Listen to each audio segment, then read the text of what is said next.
see if that's. No, this is good. Can you see okay? Let's leave it on and you're okay. Great, we're all okay. Thank you, Celine. Thank you, Book Art Skill, for inviting me. I really appreciate a chance to come and talk. And the reason why is not because I think my work is terrific, but it forces me to really think about what it is I think I'm doing. I have to really be thoughtful and go through things. And my poor husband has had to listen to various tirades about different slides. And he's like, what are you talking about? And I'm thinking, oh no, what am I talking about? But the whole point of this is, for me, has been understanding that there are certain times, certain things that happen in your life or to you or around you, where it seems like it's a whole concept. There's a whole thing there. It's big. It feels really intense and deep, and it's got a lot of stuff in there. And it's some kind of concept. And I got to thinking about those things, and then I would say, whoa, that's a book. That's a book. And that phrase has stuck with me for a long time. And it's everything that I make comes from one of those places where there's this thing that I want to explore and open up, and I want to create something from that that allows other people to experience the thickness or the depth of that thing. So next slide. That's what I call it. Now that's a book. Of course, the first place I really came across some great books was the Newberry Library in Chicago. That's the picture on the left. And I started there. I had the opportunity to spend a semester there as an undergraduate in a Renaissance seminar. And we had access to the stacks in the Newberry. We had access to the staff. And it just really changed my life. It changed how I thought about what I was actually doing. And I had always treasured books for their content, because I just read everything I could get my hands on. And at the Newberry, I could not only read, but I could appreciate different kinds of books from different time periods. And that was just a wonderful thing. Plus the friendly, open nature of the staff was overwhelming, I want to say. And it was really helpful. It helped me change how I thought about who I was and what I could be. And I wanted to bookend this with the New Central Library, because that's the last library that I worked in. I worked in a number of libraries in between the two, but the Central Library was the last one. And when I look at these two places together, they share a lot of that attribute of being open, dedicated to their mission in very different ways to some degree, but also really part of the community. If you could go to the next slide. And this was where I lived when we opened the New Central Libraries up in the Seattle collection. I was head of special collections there.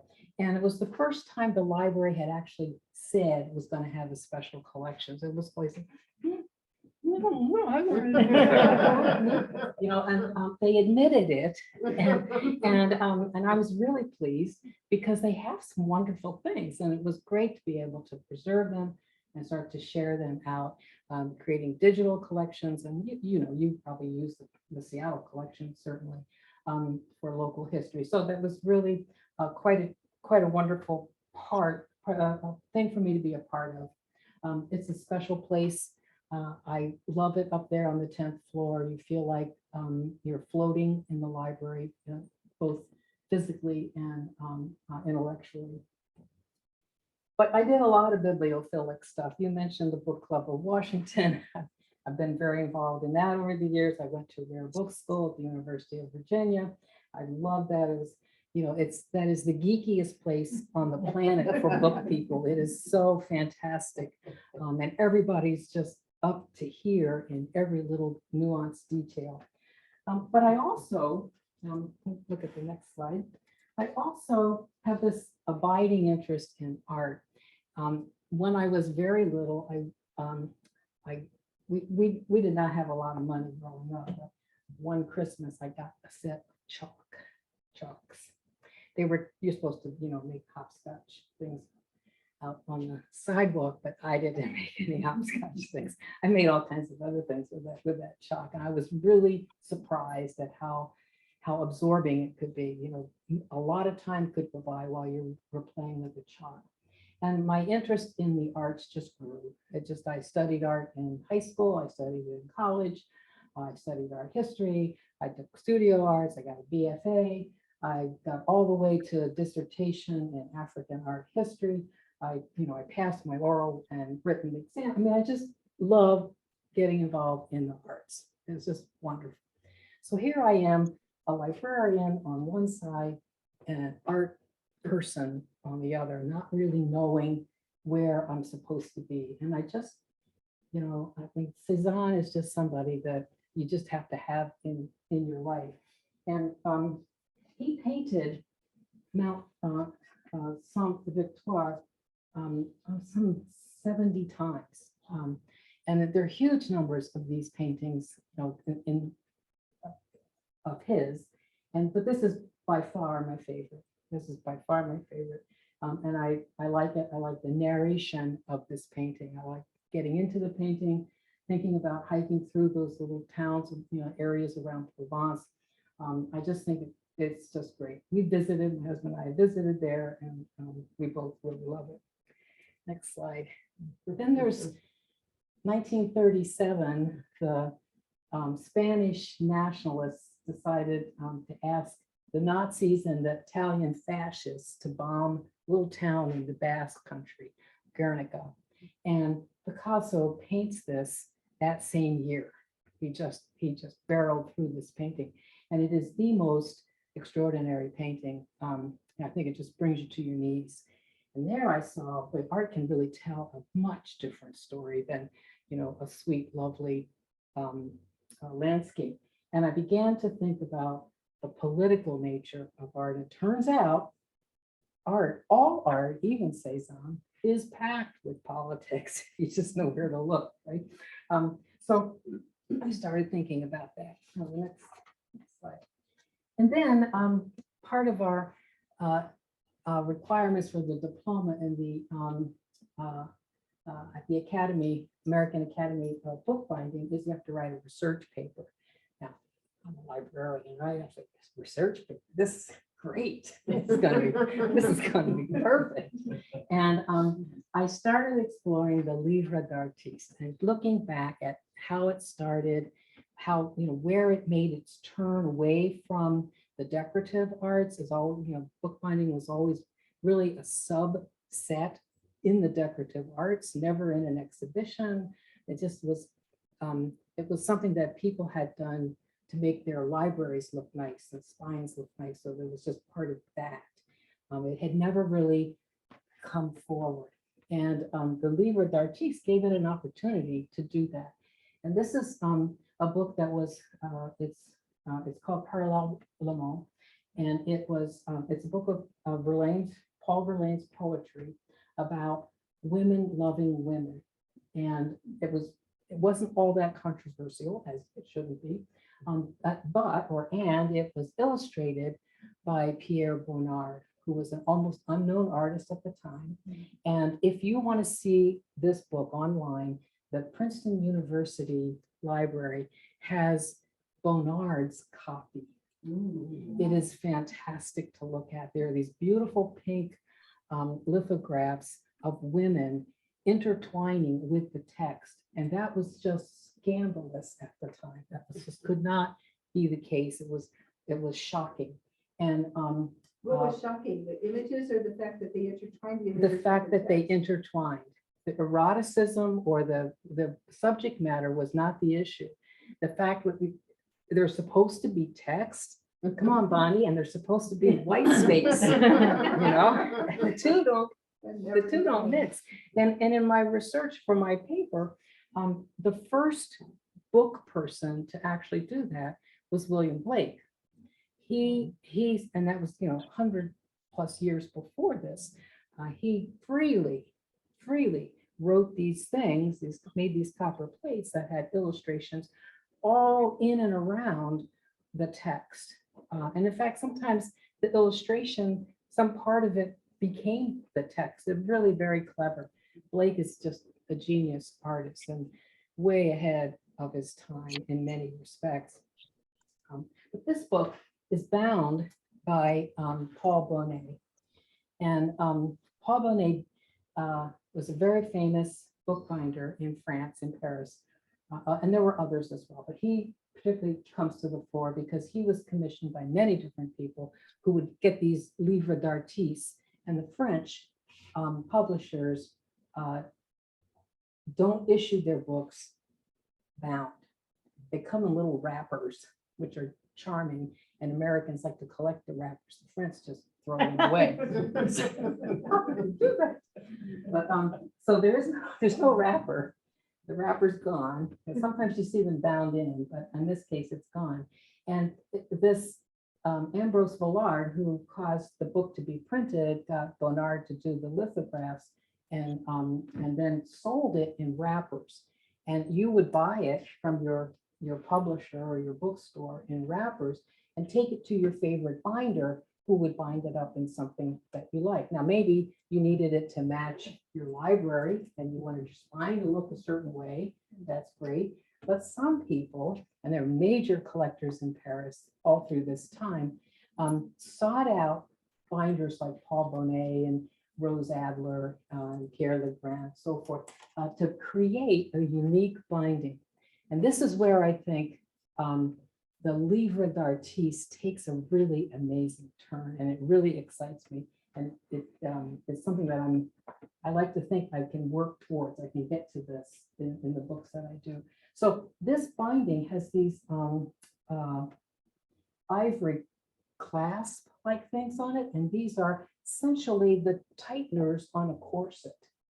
And the irony that there are no corsets in those illustrations, but the book is all laced up on the outside, so I think it's just a fabulous book. Anyway, I'm not going to talk any more about that. We'll go to my last influence book before I talk about a couple of things. This is, I'm sure you all know, this Matisse from his jazz book. This book was completed in 1947 after Matisse had suffered his cancer, stomach cancer, abdominal cancer, and could not stand or walk anymore. He's in a chair or bedridden. And so he's doing paper cutouts. We're all familiar with paper cutouts, and we're all familiar with some of the imagery from jazz because these are big things. And usually when they're on display, they're displayed separately, like this in its frame, right? Separately. So you don't ever see them as the sequence that Matisse had intended. There's a new book that came out a year or so ago now that reproduces all of Matisse's 6 books in the sequence that he had intended. So all the pages are in the right order. Now, that's really important for a book. That's a key piece, right? And I mean, we've seen these as posters, postcards, you in Paris, you get one of these and you send it home to somebody, right? But the thing itself, the Matisse book itself, is a remarkable thing to experience. When we were in the Matisse Museum, they had one on display. You had to literally walk from image, page to page. And that was better, but the best way is to get the portfolio. They're all loose, and you open it up, and there's a prescribed way in which you can pick up the page, you set it onto this, and you look at it, and then you turn it over. And so there's this sort of rhythm to how you're going to interact with this book. I think it's wonderful. And it's almost like you're dancing with the jazz of the book. I think Matisse was a genius. His 6 books are, I think, important. And if you, I know the book is here, I'm sure it's here, the Matisse book is here in the library. But if you don't have it in your own library, by all means, take a look at it. It's fabulous. Next slide. Okay. enough jazz stuff. Now I'm in my car and I'm driving, and it's this great American West. It is an extraordinary place. It's layered and colored, and it's vibrant, and it's changing, and it's hot, and it's cold, and it's just all these things.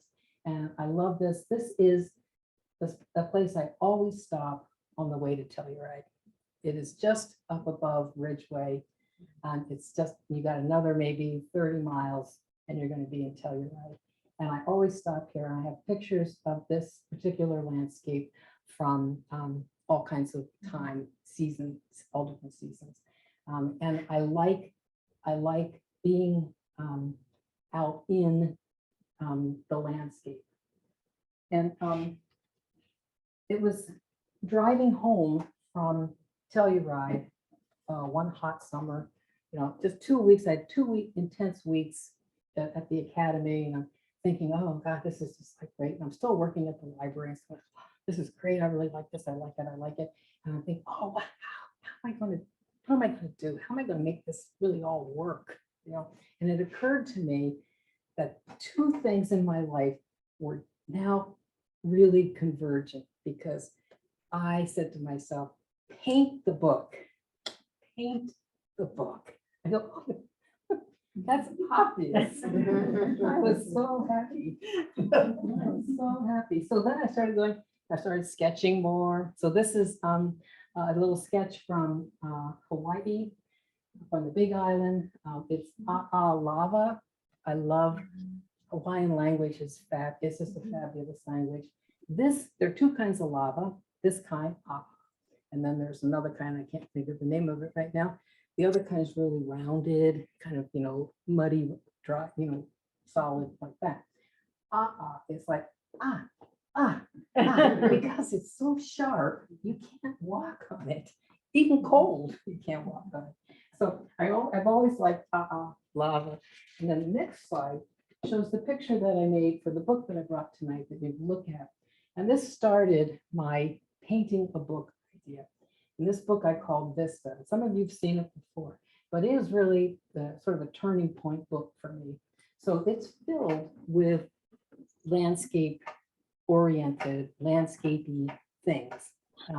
They don't make any sense together. There's not a narrative yet.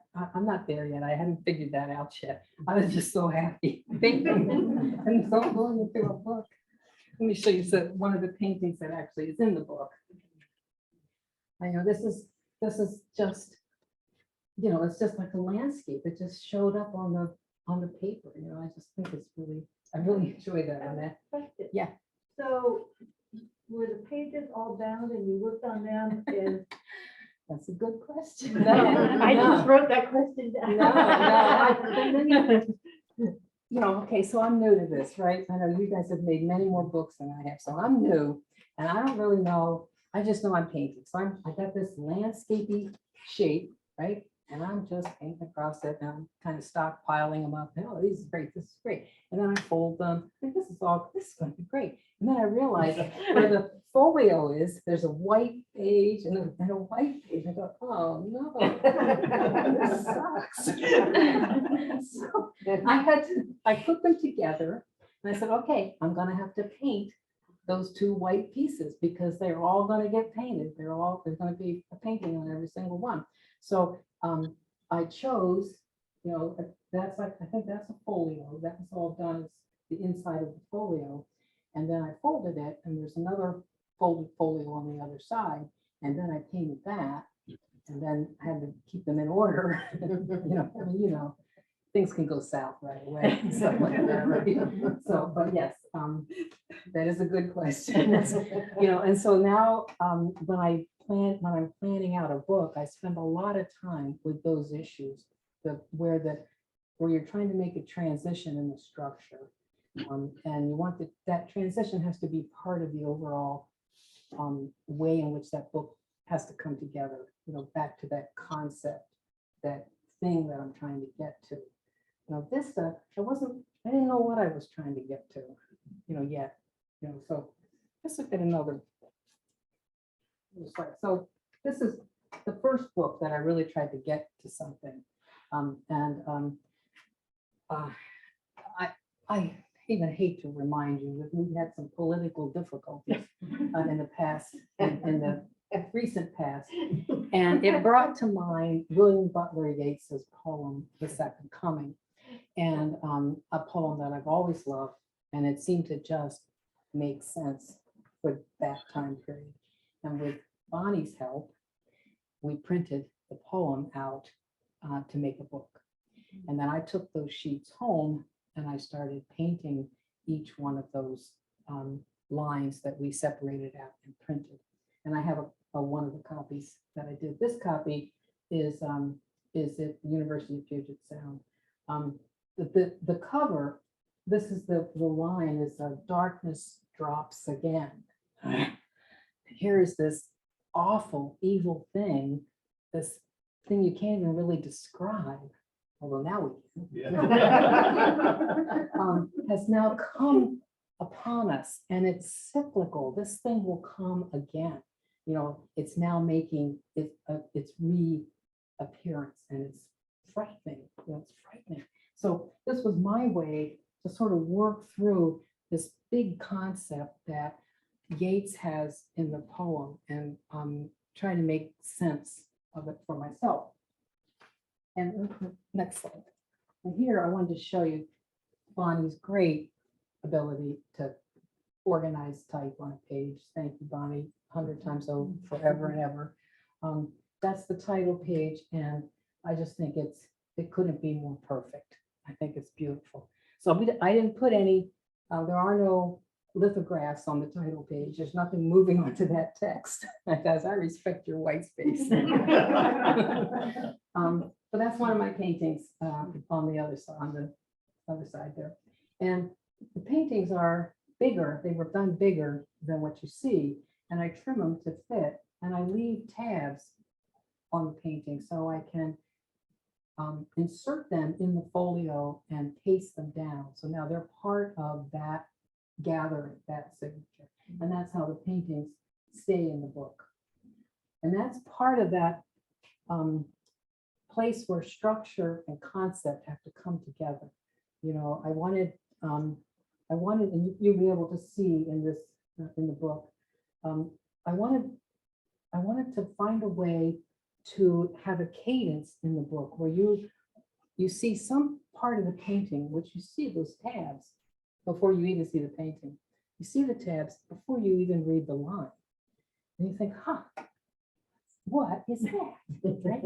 And then you turn the page and now you see the painting and now you read the line. So I wanted to see if I could set it up so the viewer could experience this progression of coming to the lines, you know, the words in the poem, not just reading the 18 lines, you know, on a white piece of paper, just beep, beep, beep, beep, beep, but slow it down and give the person a chance to have the emotion that's so key, I think, to Yeats's work.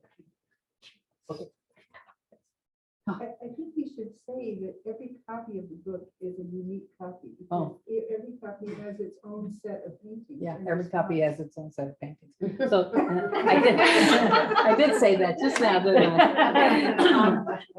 In fact, tonight, you know, when I was getting ready, I calculated Bonnie printed 30 copies. There are 14 paintings in each one. That's, I think, 400 and some paintings, and they're all different. You know, so they're not all done.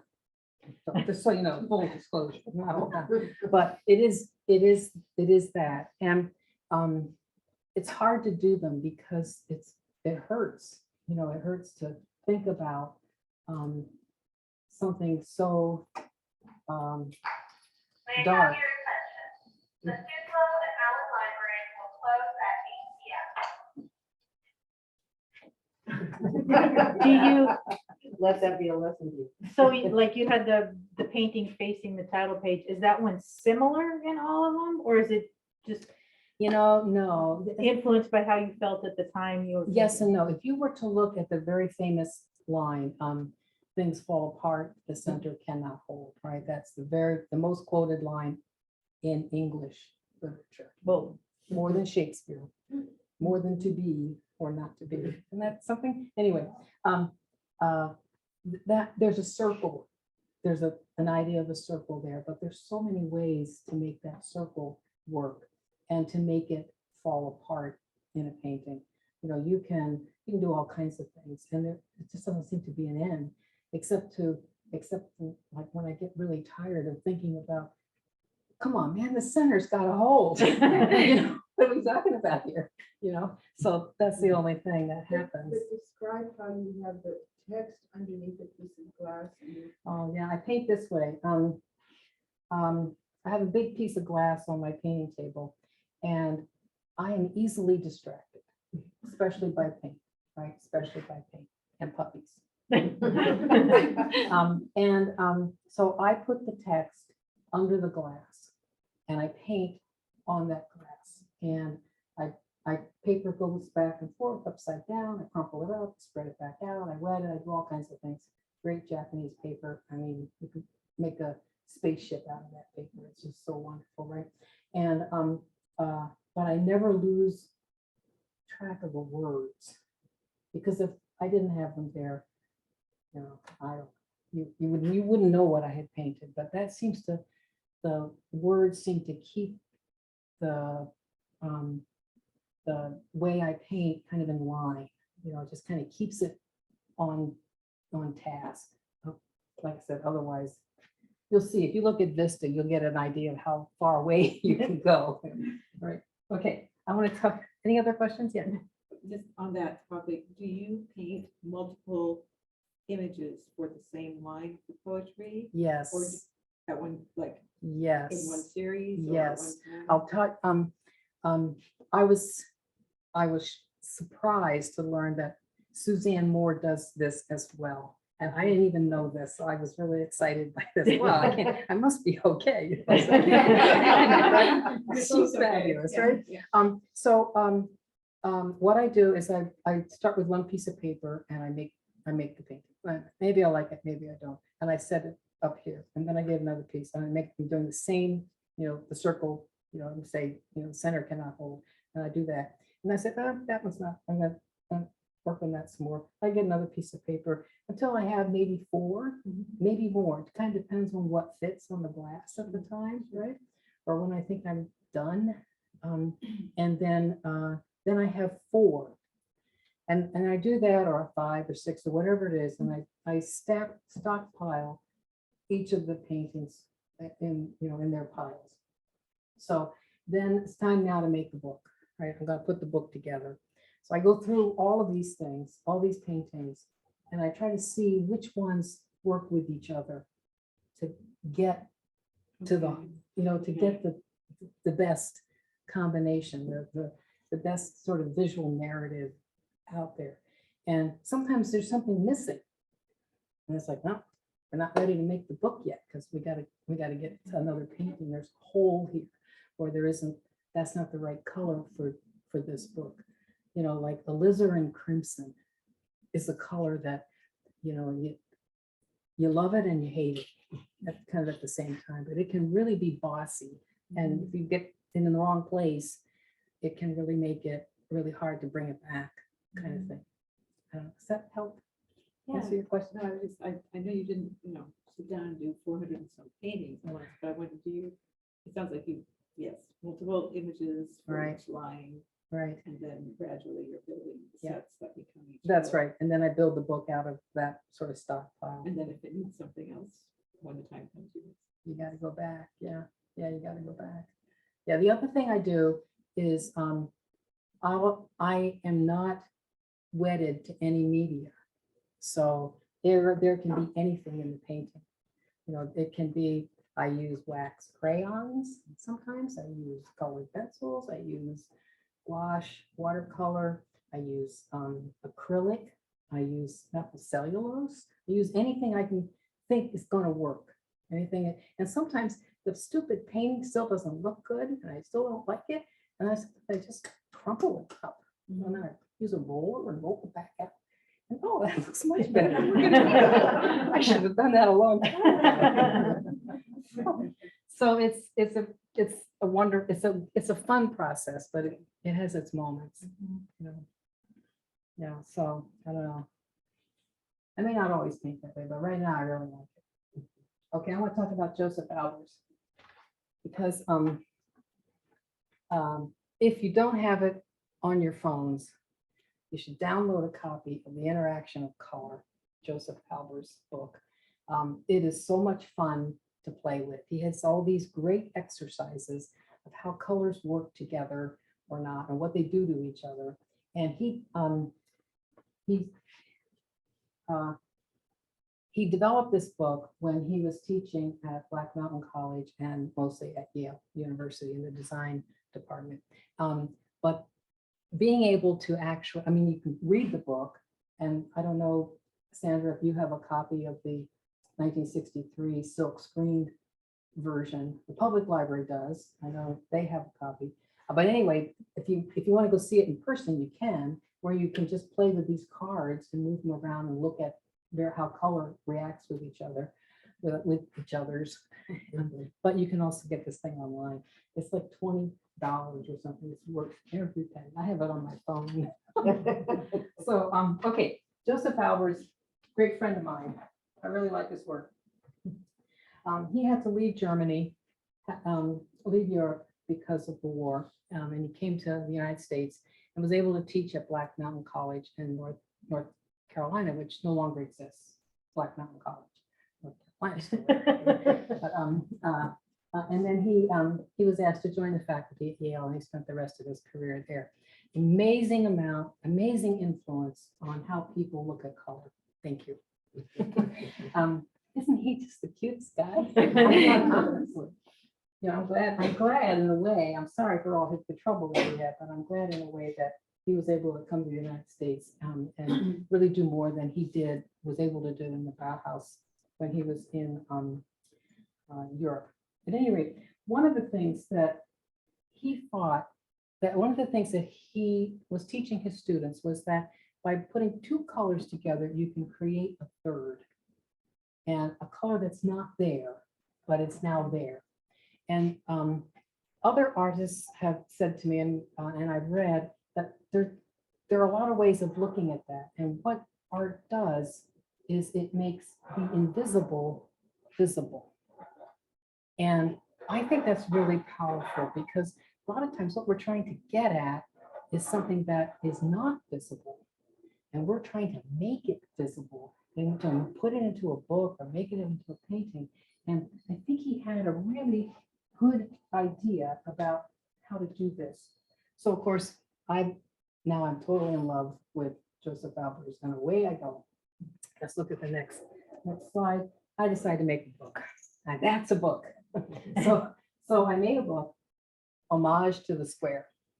And I was just like, I'm just in hog heaven. I love this little book. And I've had a lot of problems with it. It's not perfect by any means, but I really like this book. And there it is, you know, it's just there. It's just homage to the square. So my next slide, the inside of the book is another one of my favorite things, Abaca paper. I just love the crinkle wonderfulness of that paper. I think it's really cool. And it comes in all these great colors, and it has this great deckled edge. So I'm home free. I brought the book tonight so you can see it. And then I thought, I'm just going to cut holes in those pages, right? And I'm going to have little homages to the squares all in this book. Man, this is going to be so cool. Except, right? Another one of these. How many books have I opened and closed in my life, right? Countless number. You open the book and all the little pages move. And so all the little squares are off. You know, they're not square anymore. They look terrible. So I said, okay, that's not going to happen.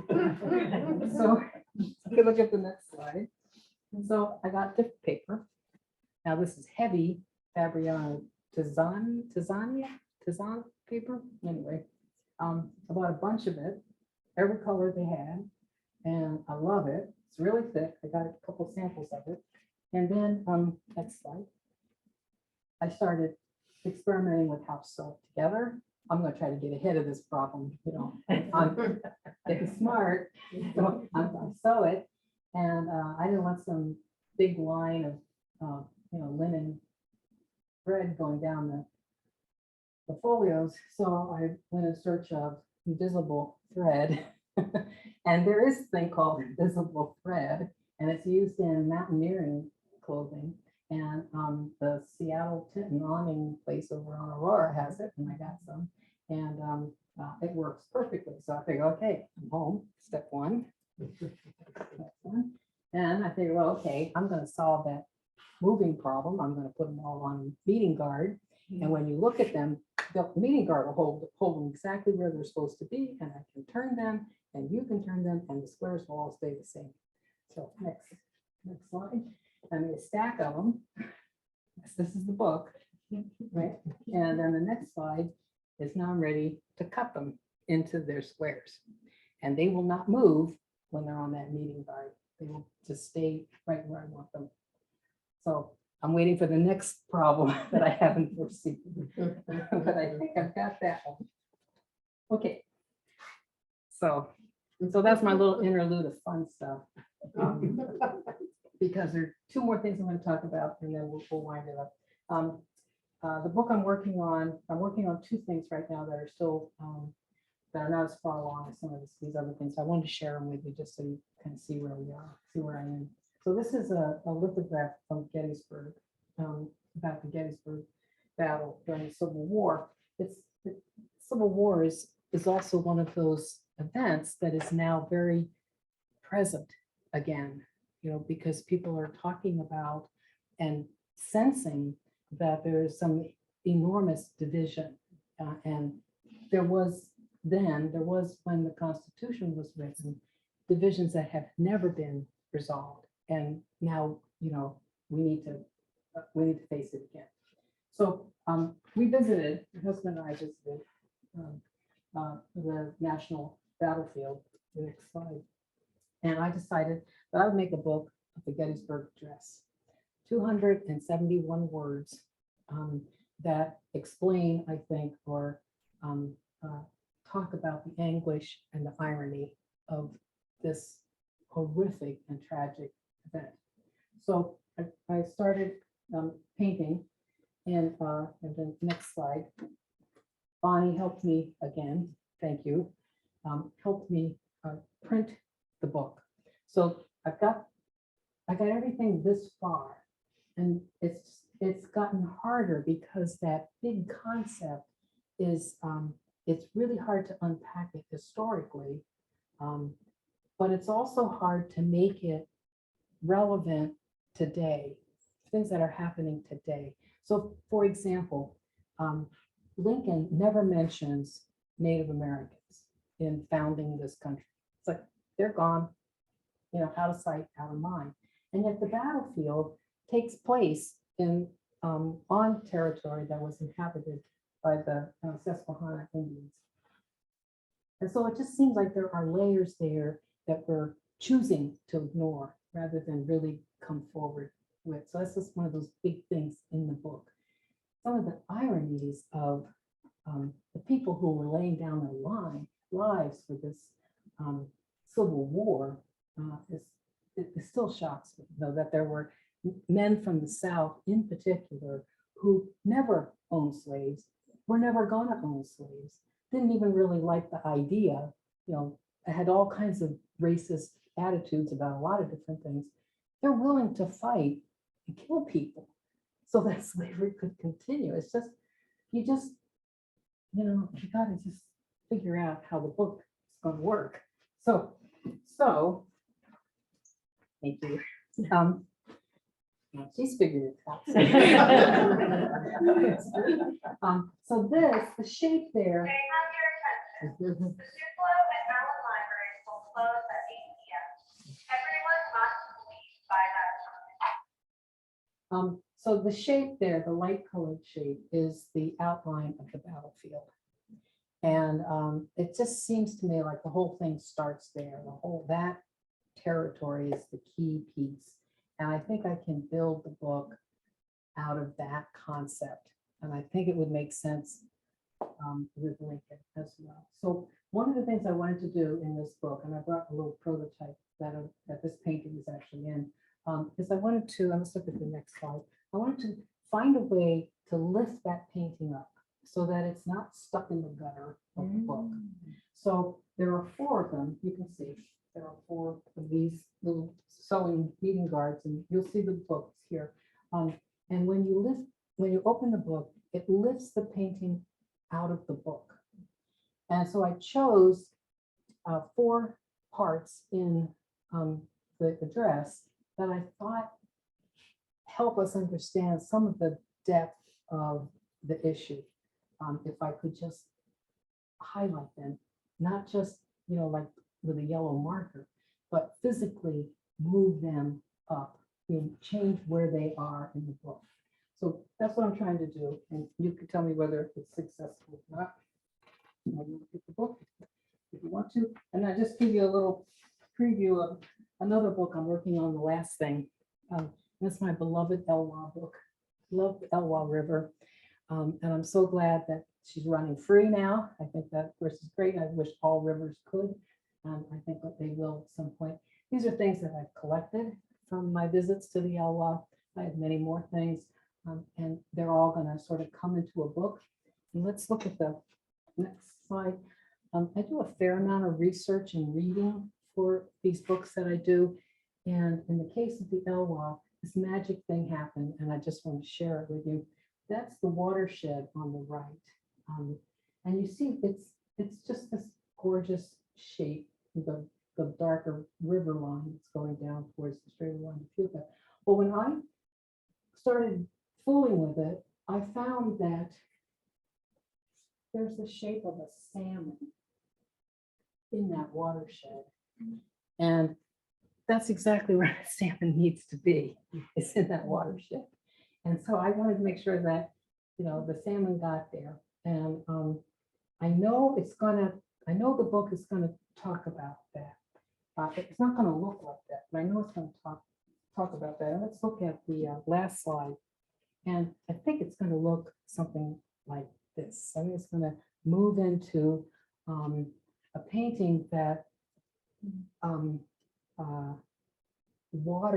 uses water to tell the story, not a graphic line, not a map, not a thing, but water will tell the story of the regeneration of the river.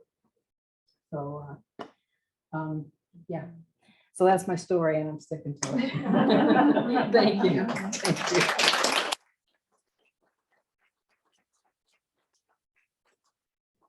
So how many copies of that are you making? Which one? The one that you were just showing us. The Elwha one? The Elwha? I don't know, but not many. I'm not going to make many copies of anything.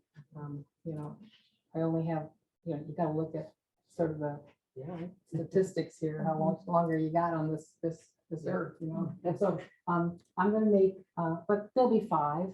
There'll be 5. There may be more, something like that. I'd like to talk to you about Acquisition. Yeah. Is that how you spell his name? Jason Albers? Joseph. Joseph Albers, Albers. Other questions or thoughts or ideas? So on your Yates book, back to the Yates book. You said you were gonna end up with 420 paintings total. Do you take photographs or record them in any way? I started to, but I haven't really kept up with that. I mean, that's a big job. Celine. You need an assistant. I need an assistant. One of the things that Telluride, the AAB is a really good school for a lot of reasons. But one of the things they really encourage you to do is learn how to do your archive. How you take care of your stuff, and you can do it in all kinds of ways. There's no set way to do it. But the recommendation is to photograph your original work, and include that in whatever archival material that you have. So we have an inventory sheet. So for every book I make, I have this sort of standard inventory sheet, describes everything. And it also has all my working notes. So every time I work on the book, when I'm done, I make some notes, you know, I did this today, I thought it worked, here's a picture of it, whatever, you know, so we're encouraged to do that because it's really helpful to go back and look at it. You know, like this morning I was working on some end bands, and it's really nice to go back and read some of the sections on end bands that, you know, notes that I've made. So taking photographs, I think it's important, but, you know, at some point, I want to make the next book. You know, I stopped being a librarian for a good reason. You know, I want to be this now. You know, and I mean, I spent a lot of time buying books. You know, all during COVID, we couldn't come to libraries, right? So I'm sure we all bought a ton of books, and I haven't stopped. I'm going to continue that because I like building that library that I have books about books. So there's copy, I was thinking, because you were saying that each book is one of a kind, and many of them, it sounds like, are so one of a kind, you don't even have a record of it. Like 10 years from now, you could pick up and go, oh, I forgot about that painting. Yeah. Yeah. Oh, I'm glad I forgot about it. That's why I look at you, you're still out there. Cause some trouble, no doubt. Yeah, I was really astonished in that too, about how you were describing that you paint a stack of paintings for each line, and then you have to tell the story again. Yeah. By mixing those paintings so they go together. This might be the first one here and the fifth one here and the second one That's right. here. And that, it just sounds, That's right. it sounds so It- complicated. It's not a printmaking process. Yeah, You yeah, know, yeah, yeah. so the intellectual work is not done at the time you're designing the book and the print and all of that work. Huge amount of work goes into making books with prints in them, you know, all up front. And then you're making perfect prints, which is no easy task. But this is not that process at all. It's a different process when you get to that point where you want to make the book. You know, a friend of mine said that she was describing how sometimes when you go into your studio, you know, you're like, somebody was nasty to you in the grocery store, right? And you're like, oh, that person, blah, blah, blah, blah, blah. And now it's time for you to, you know, make an end band. You're going, right? So, you know, you gotta kind of be aware of that. And so sometimes I see paintings that I've made that I thought were halfway decent, and I realized they're out of step with the book, you know, and I'm not gonna put them. You know, I cut them up and give them away. That's what I do. So, and get rid of them in the cases. So, I'm just wondering, when you had your day job, were you still doing this stuff yes. evenings and weekends? Yes, yeah, I did. And I didn't know where I was going with it. You know, I started going to Bonnie's open studio, and kind of getting interested in something that, you know, I knew I didn't want to go back to oil painting because I didn't want to have a studio outside of my house at that time. And I didn't want to have oil paint and Turks and stuff in the house. So I had to find something else to do. So I started that. That seemed like a nice, you know, overlap. It's good. And then, you know, I'm not really like a paper engineer person. I mean, you've noticed, I'm sure. I'm not really, I don't think along those lines. So making a carousel book or, you know, or something, you know, it's just like, holy mackerel, this is really hard. You know, I don't want to do it this way. You know? They're challenging, they're beautiful and interesting, but they're really challenging for me. You know, it's not where I sort of have a natural kind of place in that world. You know, I still have a couple of things I'd like to finish that I started. You know, just one of them, I don't know, what is it called, Bonnie? You still have the type standing. I know. You would have to bring that up. It's a Penny Pile side book. Yeah. Well, no, I have the flag. There's a flag book. Yeah. Yeah, flag book. Here, this was Yeah. my first book I did Yeah. at Bonnie's. And I called it indecision. And on each flag, there was a word that meant something about indecision, you know, shilly-shally, whatever. And of course, they're very indecisive. They're going like this, right? So I thought, oh, that's so freaking clever, Yeah, it's crazy, but anyway.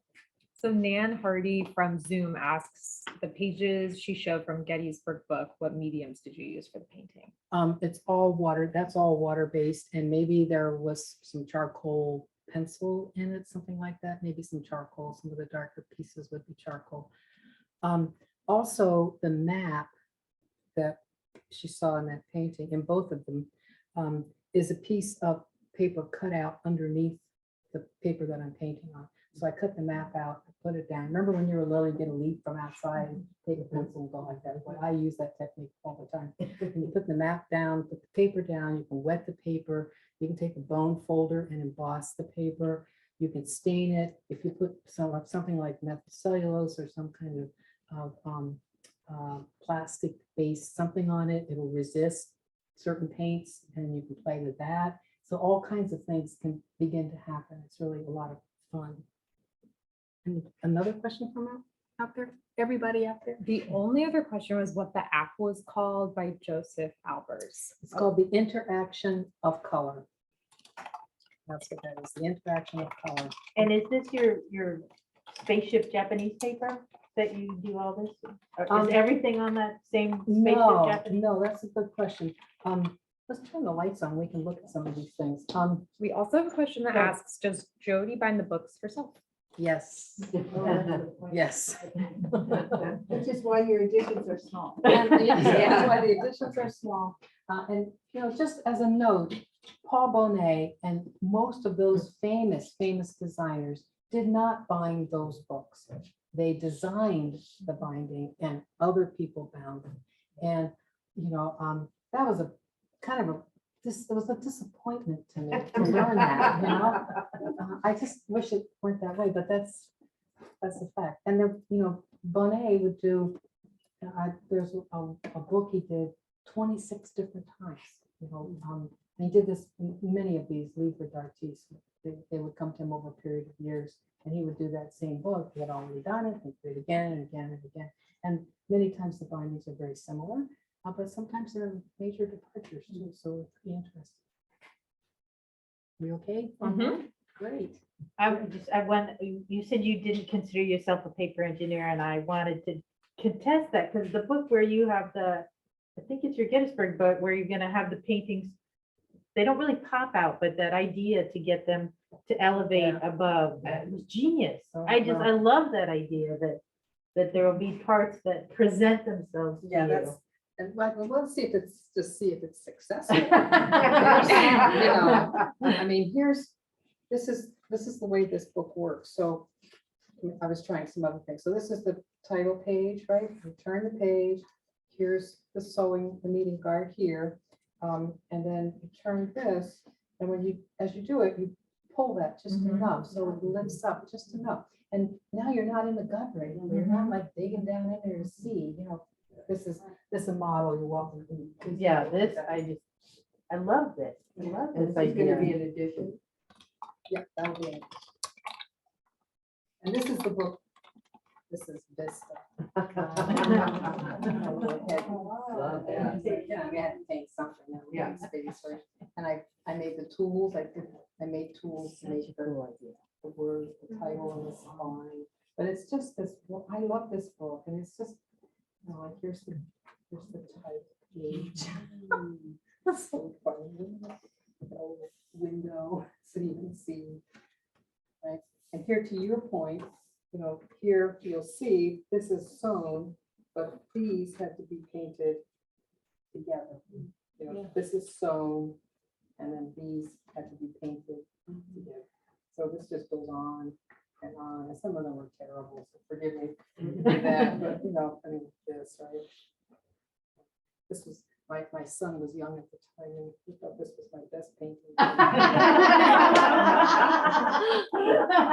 Sweet, I love it. They have your attention. The Anyway, Duplo and Allen libraries Say it are on now closed, and everyone must so you can get to the paintings in the back, things start to get a little bit more interesting in my mind. And then you get back here. you know, they've lost their sort of objectiveness, and now they become something else. They're still landscapes, I think. And then this one, this is it's painted, but all these little lines are because I put one of those bags that avocados come in underneath, you know, and I pressed it, and then I could draw those lines in. And I just think they're cool. I save a lot of those little bags. Anyway, you're welcome to come look at that. And this is the Albert's book. You know, there's the wonderful Abaca paper with this all crinkly and lovely, but I'm not gonna cut anything. That's not gonna work. And then the signature, you know, for the Albert's piece. So this kind of is my template. So, okay, this, I think this will work. Yeah, I love this. So when in your life, when you decided to be a librarian and you decided to be an artist, what came first and how did that mesh together?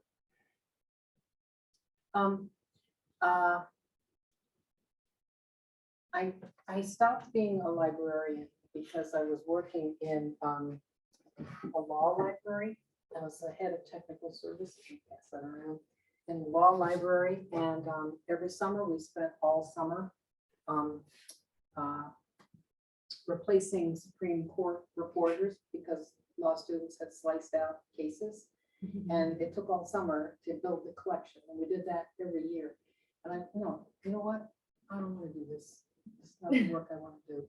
And so that's when I decided to get a BFA in painting. Came out here, got that done, went back and forth to Alaska, got married, had a son, decided, no, I need to do something. My poor husband's working himself to death, and I want to help. So I said, well, the only real skill I have is to be a librarian. So I thought I could do that, and I got a job as an art librarian. And that opened up a lot of doors for me, and I think it made being the head of special collections possible, because I was really the only one who had really studied and trained and learned about these very special kinds of books that are art books of all sorts. And so that's kind of where that happened. Then when I got back in the studio, it was really because of going to Bonnie's open studio. Because of what? Of going to Bonnie's open studio. You opened the door there for me in that. And John, And then, of course, setting boundaries. Well, Sorry. yeah, and You know, can't do better than that. for Yeah. sure. I told Dawn you should take Jodee on with the students. should do what? I told Dawn you Oh. should, yeah. I said, he was looking for more students. I said, oh, you should take Jodee. Well, see, and look where I got him, right? Yeah. Yeah, no, he's been great. Both he and Suzanne, generous with their time. Very, very approachable and helpful. I think of them as the saints of the. Yeah, they really are. Yeah. They really are. Well, when I got this job, I realized I needed to know exactly what you found that you needed to know. And so I apprenticed to a bookbinder Yeah. for a year and a half, and we did 2 editions for David Jodee of 125 copies. Oh, yeah. And, Yeah. and that taught me a lot. I mean, it taught me I wasn't a good bookbinder. I mean, I did do some stuff, but Yeah. it's really interesting to find oneself as a curator and a purchaser of material, but also having known a little what I consider an idiot can do and what it takes talent. And Yeah. It's that absolutely- really helps a lot to at least So- try doing it. Yeah, all the people that I've taken classes with will tell you it varies. There's like a lot of different kinds of people. All of them bring something really special. Not all of them are going to be fine finders. Not all of them are going to be diploma candidates. And they don't want to be necessarily. They bring something really, really special to that classroom. I remember one class Bonnie and I took, there was a woman who made her first book, and it was clear in her mind that it was going to be a gift for her sister to record her son's soccer lessons. Okay. I know, isn't that, that's just like, Oh, yeah, okay. That's great. So she found it in a soccer ball, And right? she put a soccer ball on the front of this leather book, and I'm sure she gave it to her sister, and her sister was, wow. But, you think about that, and you think about all that effort and time and thought, and what she wanted to do most was to give her sister, this book, that's what was driving that train. And it was great. She was great. So you just always learn from what people do. It's just amazing. Japanese spatial paper. No. Which book is the Japanese, the landscape one? Vista? No, not Oh. Vista. It's the one you just had. And the paintings are almost all done. Oh, on the yeah, Japanese on that. paper. So that's really light. Linda Marshall, God bless her. Do you know what it's called? Ozo something. Yeah. No, Linda knows. Right. Linda knows. I had some in a drawer and I was using it and I really liked it. And I thought, and I ran out. I used it all up. And I didn't know where I got it. It was years and years ago. And I sent a little tiny scrap of it to Linda. And she said, oh, I know what that is. And she sent me a whole Wow. bunch more. Wow. Place in heaven. Well, and it's amazing how expensive some of those Japanese pictures have gotten. I sent a student, she was using something that was just hideous, and I gave her a little scrap and I said, go and find something like this. And she went, and she came back with something completely different, and she said, well, what you wanted me to buy was like $40 a sheet. It's like, oh, okay. So I went home and looked through my paper drawers and brought her a sheet that I had bought for like $3, but it's been 35 years ago. So Right, right. you gotta be really committed So, yeah. if you wanna make these things. It's So- a lot of money. Yeah, it is a lot of money. So that, please, these books are now done, right? The ones, the models and stuff. So. Don't worry, we're not judging. Okay.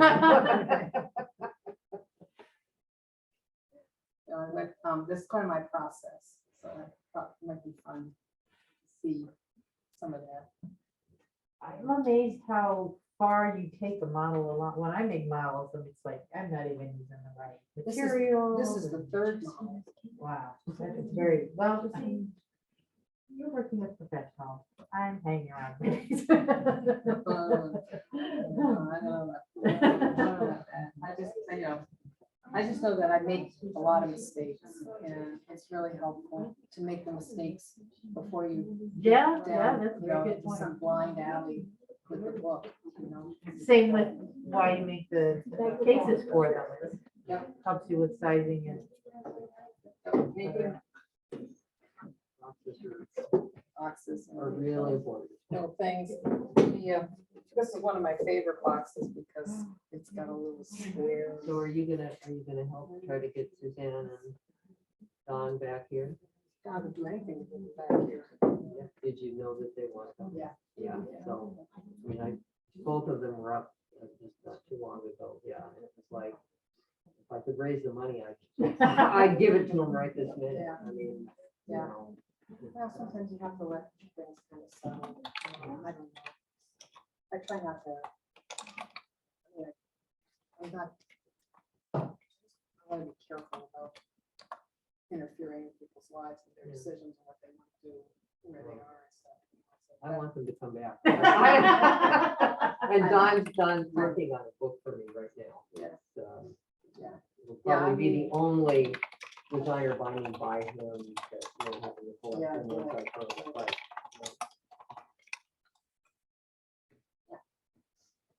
You talk about the process of keeping the text visible to you as you do the art.